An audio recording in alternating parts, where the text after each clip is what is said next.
Hello বন্ধুরা, আমরা গেছিলাম একটা মন্দিরে। দেখো এখানে বাবা ঠাকুরতলা বলে একটা জাগ্রত মন্দির আছে। এখানটায় শিব মন্দির আছে, রাধাকৃষ্ণ আছে, গোপাল আছে।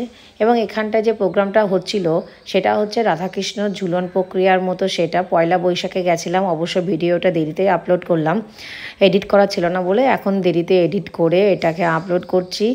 যাই হোক, তোমরা দেখো আমি কোথায় গেছিলাম। এবং এই মন্দিরটা খুবই জাগ্রত। এখানে যারা যে যা মানত করে মোটামুটি তাদের নাকি সমস্ত কিছু পূর্ণ হয়। আর হচ্ছে এখানে না খিচুড়ি দেয়। আমরা এখান থেকে পুজো দিয়ে খিচুড়ি খেতে বসেছিলাম। যাই হোক, খিচুড়ি ভোগের যে আমরা খেয়েছিলাম সেখানে আমরা ফটো তুলতে পারিনি। যাই হোক, এখানে দেখো মন্দিরটায় ঢুকছি আমরা। তখন পুজো হয়ে গেছে অলরেডি, পুজোর শেষের পরে শেষে আমরা এসেছি, মানে দেরি হয়ে গেছিলো।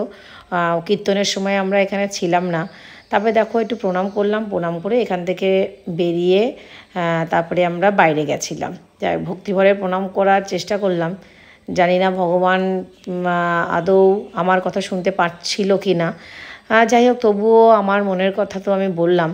যাই হোক, ওখান থেকে বেরিয়ে দেখো বাইরে এখানে ঝুলনের মতো গোপাল বসে আছে, সুন্দর করে সাজিয়েছে, সেটা ওখান থেকে দেখলাম। তারপরে দেখো এখানে মেলা হচ্ছে। দেখো মেলায় কিচ্ছু নেই, এই একটা ছোট্ট একটা দোকান বসেছে, একদম গ্রামের মধ্যে তো, ছোট্ট একটা মানে একটা জায়গায়। এখানে দেখো এক জায়গায় ভুট্টা নিয়ে বসেছে, একটা আইসক্রিম। এই হচ্ছে মেলার দৃশ্য এখানে। এই দেখো আইসক্রিম এক পাশে ভুট্টা নিয়ে বসেছে, আর ওই যে পলিথিন দিয়ে ঘেরা ওখানে খিচুড়ি রান্না হচ্ছে, বেলুন ছিল, আর ওই মাঠটার মধ্যে খিচুড়ি খেতে বসেছে। আর এই দেখো মন্দির। হ্যাঁ, এখানে দেখো বট গাছ আছে। যাই হোক, আমার ছেলে দেখো এখানটায় দাঁড়িয়ে আছে, মানে ওখান থেকে যতক্ষণ খেলনা না কিনে দেওয়া হচ্ছে ততক্ষণ ওখানে দাঁড়িয়েই আছে। যাই হোক, তারপরে ওরা তো একটু ঘোরাঘুরি করলো, আনন্দ করলো।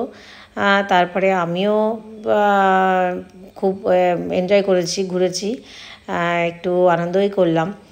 তারপরে তোমাদেরকে দেখাবো বলে একটু সুন্দর করে ভিডিও শ্যুট করলাম। যে ফটো আপলোড করতে গেলে তো একটু সুন্দর করে ভিডিও আপলোড করতে হয়। তো আমাকে নিয়ে আবার এই দোকানগুলোকে, ছোটো ছোটো দোকান, 3টে তো মাত্র দোকান ছিল, দোকানগুলোকে নিয়ে একটু জাস্ট ভিডিও করা।